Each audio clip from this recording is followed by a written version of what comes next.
done.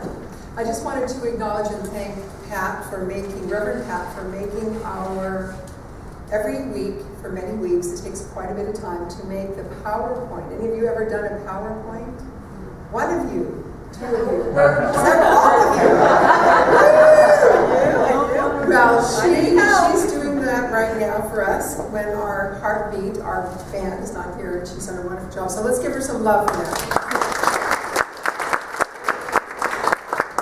And it is a beautiful day, and it is wonderful to see all of your beautiful faces. So today is all about 7-Up. Isn't that an interesting? Have you ever heard a sermon on 7-Up before? No. And we will be serving later in the month guess what we'll be serving? We'll have some 7-Up here, and reminders of what I'll be sharing today. So what I have found is that in our action-based world, we tend to be very busy. Anyone here ever busy? Do busy, have a kind of busy days, and some people say their whole week or their whole year, their whole month, whatever is busy. So in our action-oriented culture, we often move into doing before we anchor ourselves in source, in love, and in the qualities of the divine, and which I believe are divine wisdom, freedom, love, joy, peace, abundance, and of course there's many more, but those are some of my favorites. And we can sometimes become so outer-driven. Anyone here so outer-driven? We even have someone here in the center that has asked for prayer for her to-do list. How many of you have a to-do list? And you have lots of things on it. So they pray every day that I'll get my to-do list done, right? So that's a lot of to-doing. And so we can become outer-driven or so busy on the outer that we don't take time for the inner work, connecting with our source. And I see a lot of you shaking your head, so you may understand that.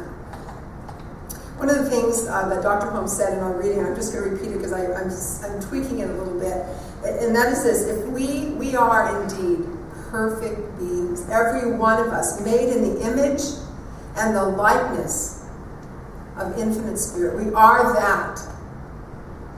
I love his words. And he said, and the within may become the without unless we might go without. If we don't go within, that's the saying. If we don't go within, we'll go without.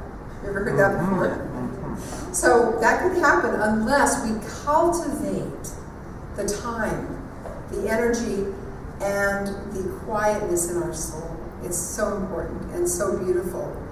I love doing that.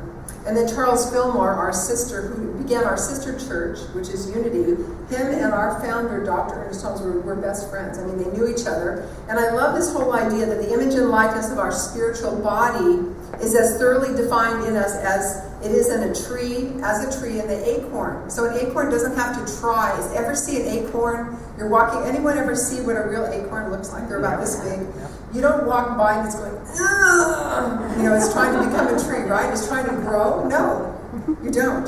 It unfolds beautifully and naturally from the within to the without. So this month we are going to do some careful training of going within so that we will not go without. Very important. And today and next Sunday we're going to look at the 7-Ups. And I like how she made this fuzzy 7-Up. It's like a warm fuzzy. So the 7-Ups, anyone want to guess what they are? She mentioned a few of them. Anyone want to guess what the 7-Ups might be? Well, it's to look up. Let's all look up. So it's to look up, to lift up, to lighten up. You got that one. And a little bit of make it up, and you'll find this one to be quite fun. Especially you young ladies, to make it up. It's really fun. And you're all young ladies, right? And gentlemen too.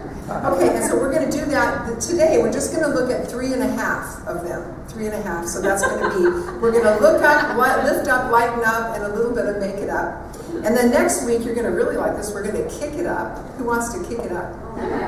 Doesn't that sound like fun? Let's kick it up. Then we're going to give it up. There may be some things, let's say, ooh. There may be some things you want to give up. Like, who wants to give up struggle? Anyone want to give up pain? Suffering? Anxiety? Fear? That was mentioned earlier in our meditation today. So we might want to give it up, and then we might want to start something new, like start it up, and then we'll do a little bit more of making it up, and you'll like that. It's really fun. So let's just jump right in. So what does it mean to look up? What does that mean? The first of our 7 ups is the idea of looking up, and looking up to the divine source and all. And we are told in the Christian scriptures this quote, "I will lift up mine eyes unto the hills, from whence cometh my help."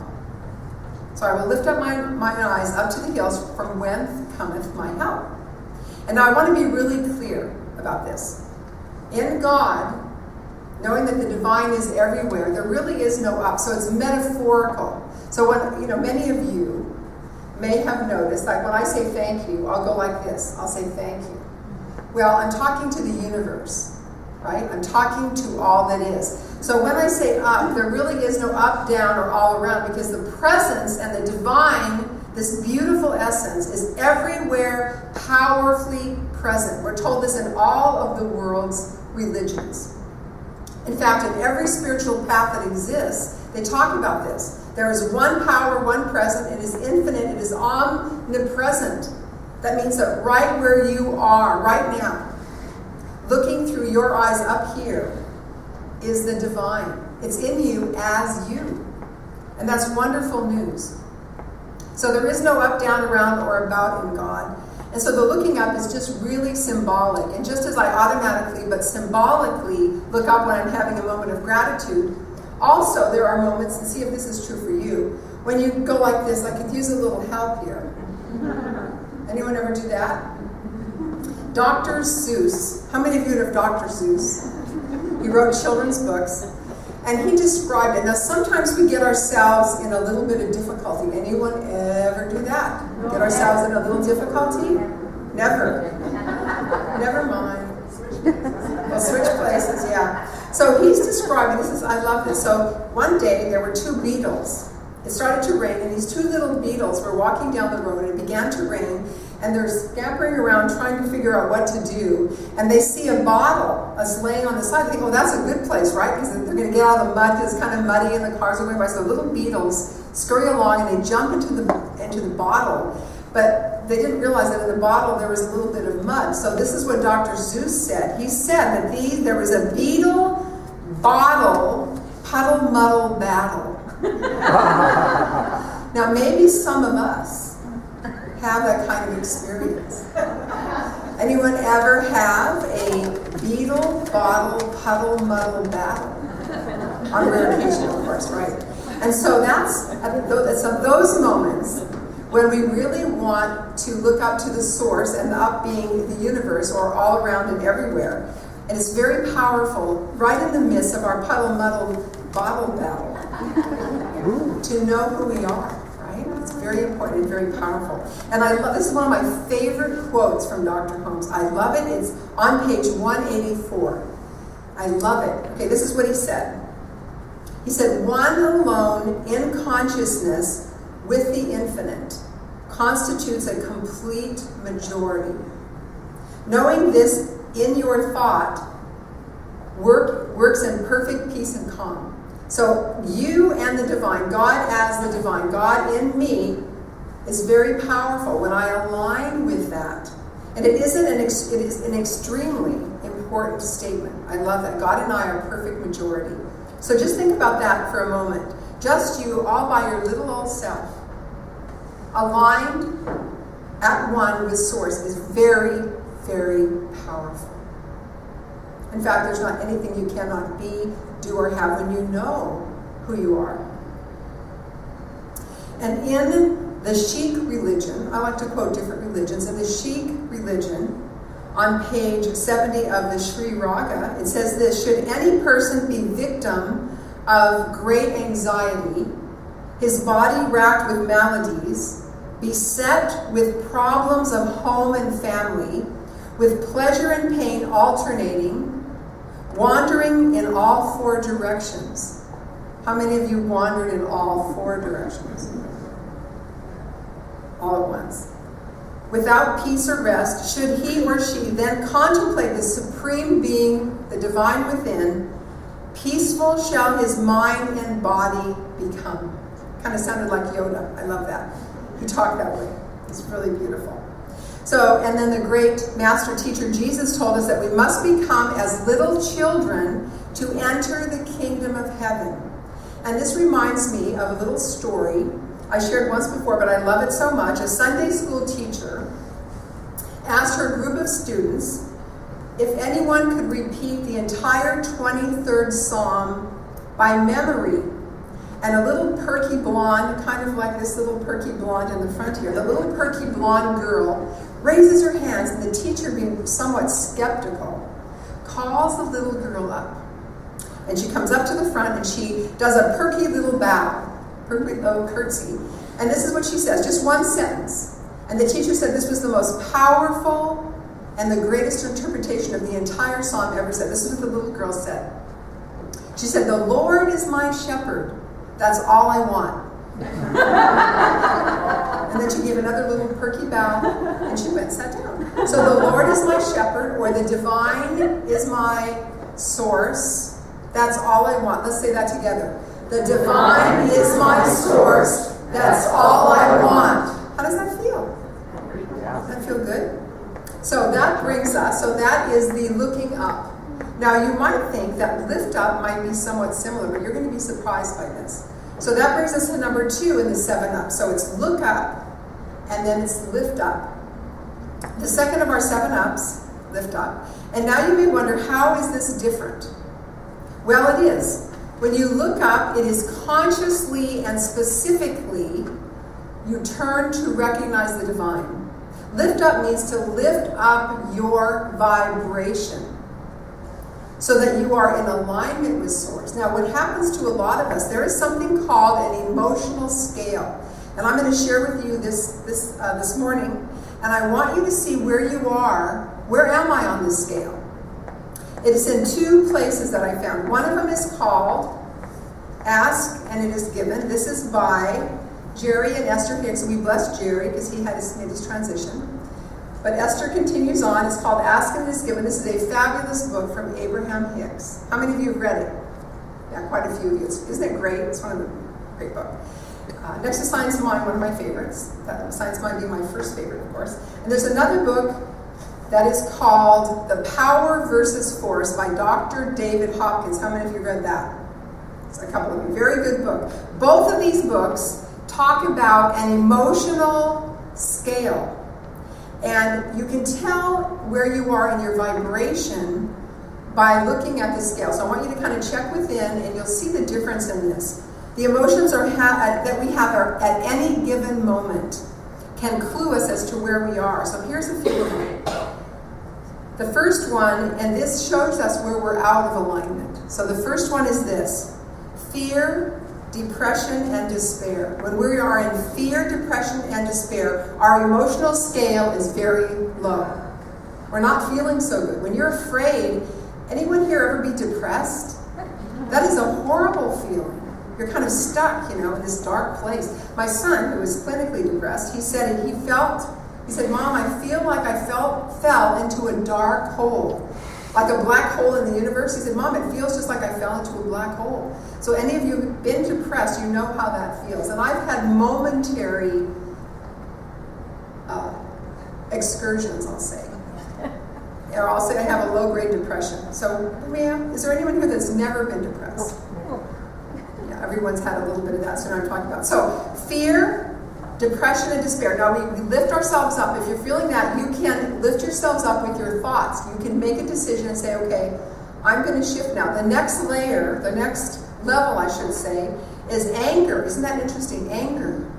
Now, you would think that anger is not a very good emotion, but you know what? It's better than depression. If you're really pissed off, you got some energy going on.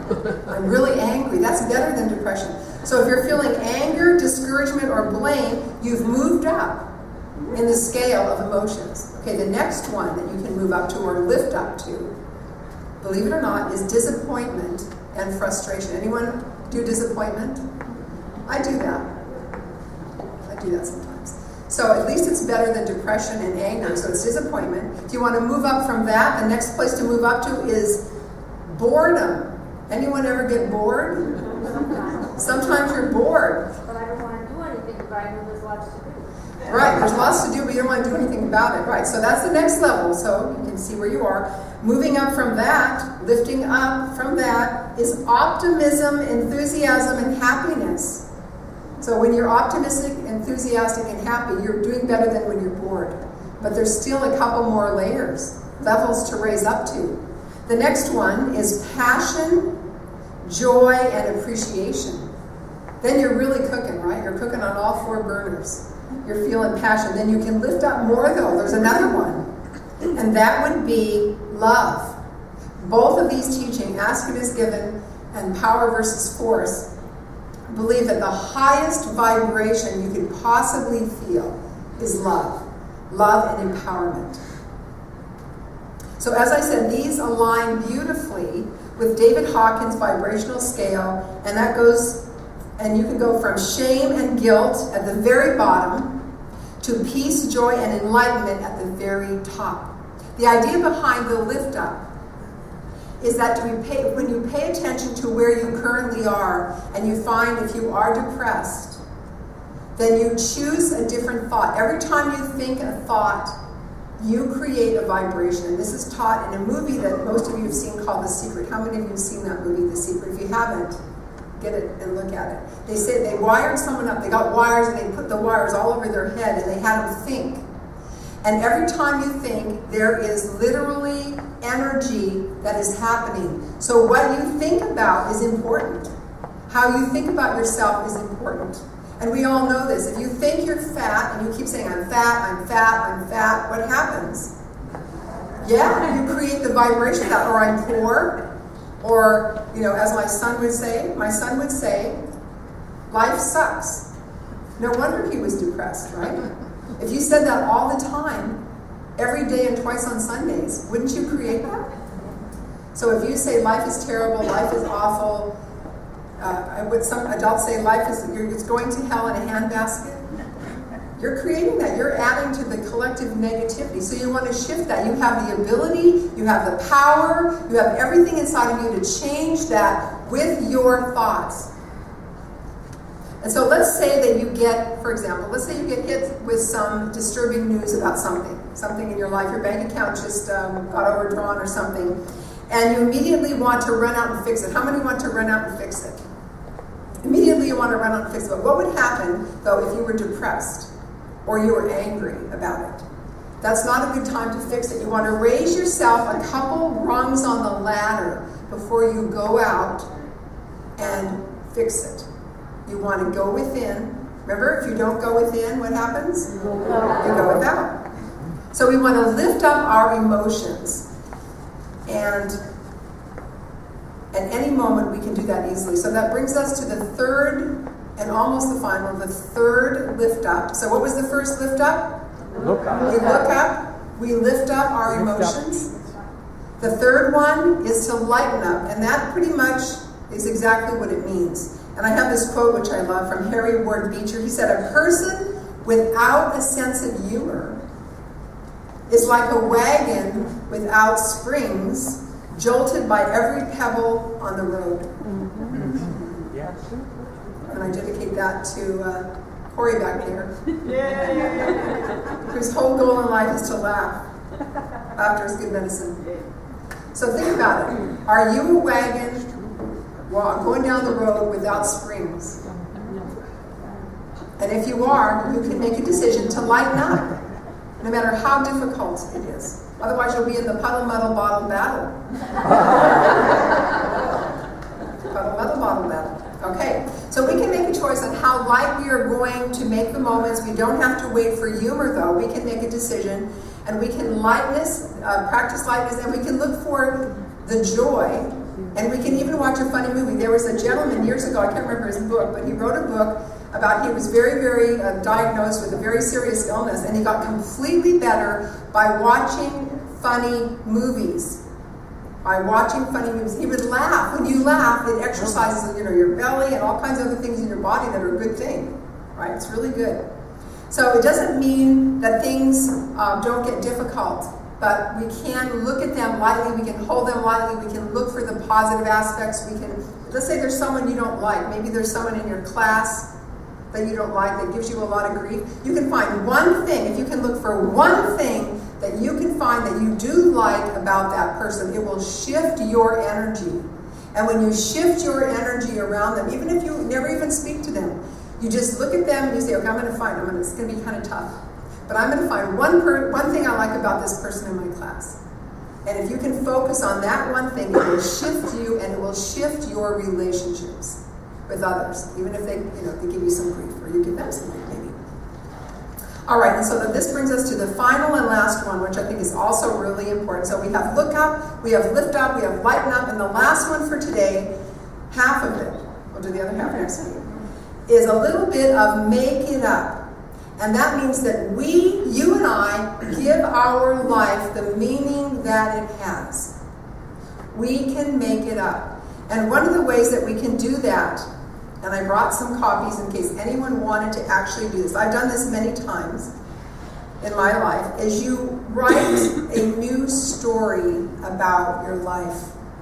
If you don't like the story that you're living, many people on our planet go around telling people the sad story of their life. Anyone have friends like that? This happened to me, and when I was 2, this happened, and then this happened, and they're still living that. They might be 22, or they might be 14, and they're still living the sad story. You can change that by rewriting the script of your life and focusing on what is well. And you can make it up. You make it up. And I'll tell you one of the ways that I did that. So I was born in a family where my dad, and I don't think dads do this too much anymore, my dad wanted a son. And the universe knew exactly what to send him. They sent him, because he wanted a son, and he had to have a son, everything was about a son, and he would have done anything to have a son. God sent him 4 daughters. Isn't that lovely? And I was number 3. Every time I remember my mom explained that she'd go to the hospital, my dad, before they had ways of telling what the child would be, a boy or girl, my dad would go to the hospital, and he's waiting for me to come out to see what I am. And I remember this really clearly. I actually went back in time in my meditation, and I came out of the womb, and I was wrapped in swaddling clothes. No, that was somebody else. that was a man. And I was wrapped in one of those blankets, right? And I'm all wrapped up. And I remember my dad was holding me, and I remember so clearly, I felt, he didn't say a word, but I could feel that he was disappointed. And I didn't know why.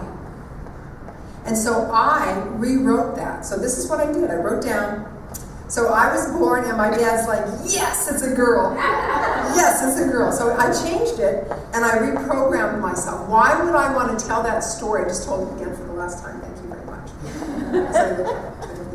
So, yeah, why would I want to perpetuate that story? That doesn't make me feel good. So I created a new story that my parents were so excited and so happy. And when my dad held me, he was like, oh my God, it's Joy-anne. I'm so happy you're here. What did that feel like? Doesn't that feel good? And so you recreate it. So I have anyone who wants to, I'm going to give these to Pat and she can hand them out. You can write a new story about your life. You can make it up any way you want it to be. And then you practice it. And by saying it, it becomes so. It makes you feel better. It lifts you. You lift up, you look up, you lighten up, and then you make it up. So anyone who wants one, just raise your hand. And it's kind of on cardstock. And you just make it up the way you want it to be. And so to kind of sum this up for today, to sum this all up for today, so before moving into the world to take action, before we take action, we want to look up to the divine, the source of all good, the universe, whatever name you call it, Buddha, Jesus, Mary and Joseph, whatever name you call it, doesn't matter, heaven's door. You want to look up to the divine. You want to lift up your vibration by choosing thoughts that will take us even just one rung up the ladder, more in alignment with source. So you want to lift up your emotions. If you're feeling down and you can't do it yourself, that's what we have ministers for and practitioners for and friends. There's nothing better than having friends, in my book. I wouldn't be, I get by, what is it, the Beatles song? I get by with a little help from my friends. I love my friends. I'm so grateful for my friends. So, all right, so we lift up, we look up, we lift up, we lighten up by realizing we can hold things lightly and find joy in everything because God is in everything. The divine and spirit is in everything. And then we make it up. We decide how our life is going to be. And I wish I would have learned this when I was, born. And I can still learn it. I learn it now. But wouldn't it be great to teach all of our little ones that you have the power to create your life any way you want? I taught that to my daughter and my son. You have the ability to create your life any way you want it to be. You decide. No one else is the captain of your ship. You decide. Very powerful. So I'm going to close our time today with a story. I'm going to have Rael, my wingman, play the angelic wings for us. And I want you to close your eyes and just receive this beautiful story and see if you can find in the story the look up, the lift up, the lighten up, and the make it up. You'll find all of those qualities in this story that brings it all together. So once upon a time, there was a young man who was exploring a cave near his home when his flashlight, the beam of his flashlight, ignited a faint sparkle on the ground. He walked over to the spot and picked up a fairly ordinary looking rock. As he brushed it off and studied it more closely, he realized it was a raw diamond that had to be at least 5 or 6 carats large. But he was not an expert, but he knew it would be worth a handsome price. So he put this raw diamond in his pocket and he explored the floor of the cave to see if he could find more jewels. But he found no more. So he left the cave and he reached into his pocket and he found that it was empty. It was as if the diamond had burned a hole right through the material of his pocket. So he immediately went back to the cave and retraced every one of his steps, but to no avail.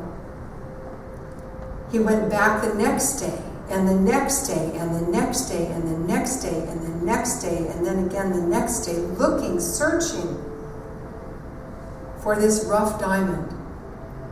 And soon, though, he lost his job as a carpenter because he had failed to show up at work as a result of searching and searching for the diamond he knew would land him a fortune. He eventually lost his home as he ran out of money. He set up a tent near the entrance of the cave so that he could search every day, and he became a hermit, giving up all of his relationships, all of his friendships, and all of his hobbies to focus on his obsessive quest. So years passed in the blink of an eye, and one day, when he woke up in his tent, he realized that he was wasting his life searching for something that might not have been as valuable as he imagined. He decided that he would spend one last day searching. And if he did not find the diamond, he would give up and start life anew. So that next day, he searched and searched and searched on his hands and knees in the cave, and he was stained and sooty, sweaty. He searched for 18 hours, knowing that this would be his last chance. Now, he wanted to find the diamond as much for himself as to appease his guilt over wasting so much of his life for his elusive fortune.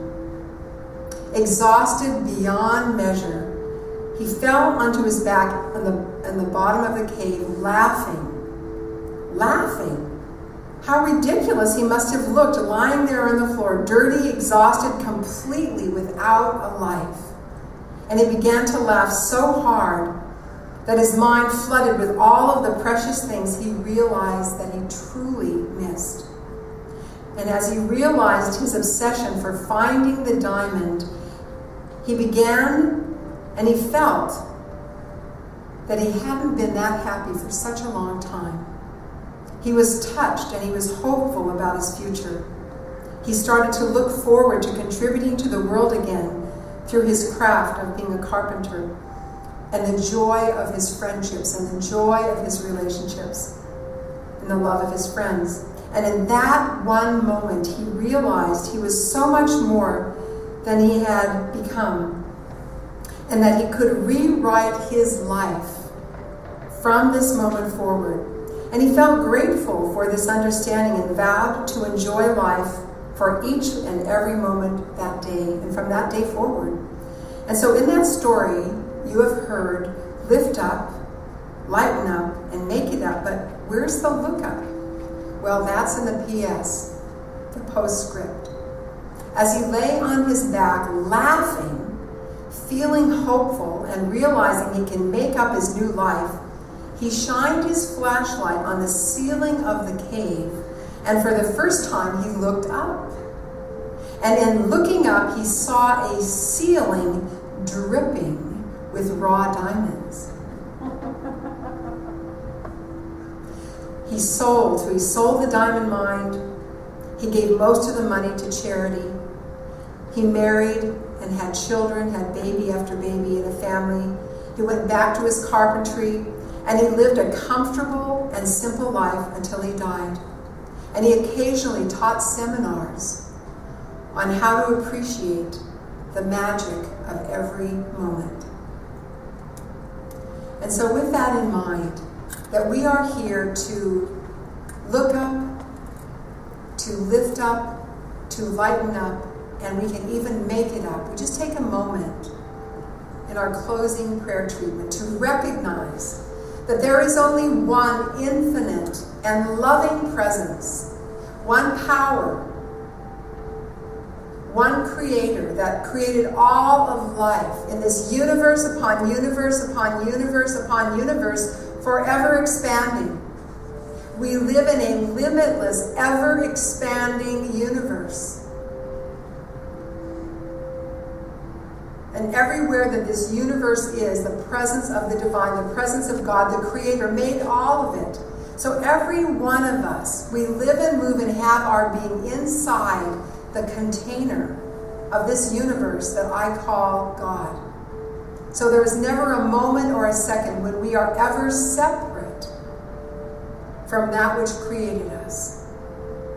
And so I not only recognize there is that power and presence, that mighty, almighty I am presence everywhere, but I deeply know that I am one with it. That everyone within the sound of my voice is created in the image and the likeness, in the beautiful essence, in the love and the joy and the peace and the abundance and the wholeness and health of life itself.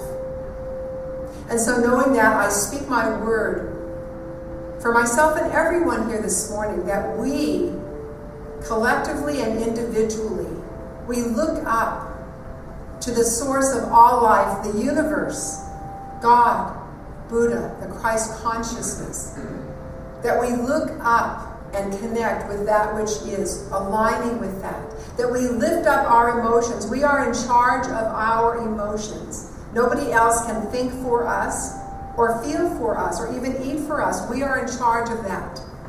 And so we choose that moment to moment. We choose to lift up.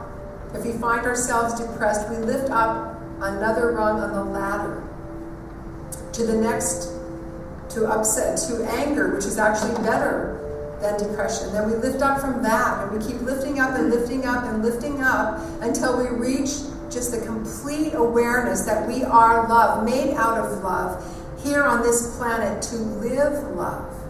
So we look up, we lift up, and certainly we lighten up. We lighten up by keeping our sense of humor. We choose not to be like a wagon on a bumpy road with no springs. We choose to have spring in our step, lightness in our step, laughter, joy.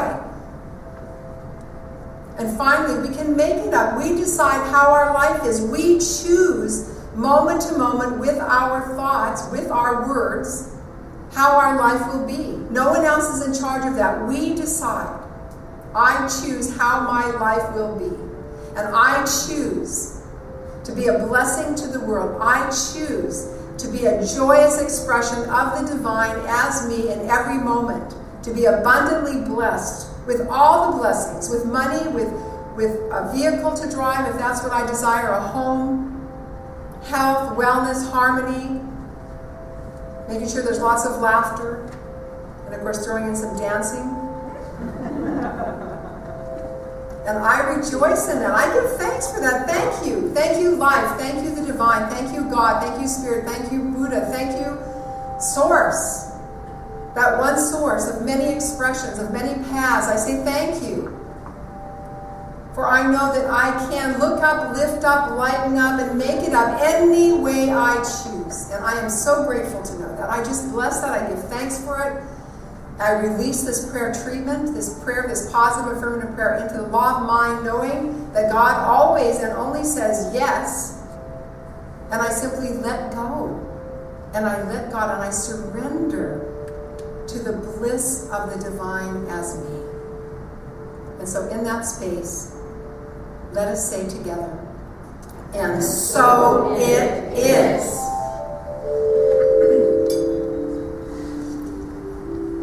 We have a song. Yeah, we have a song. More Than Enough, yes, by Nathan Aswell. And this is one you can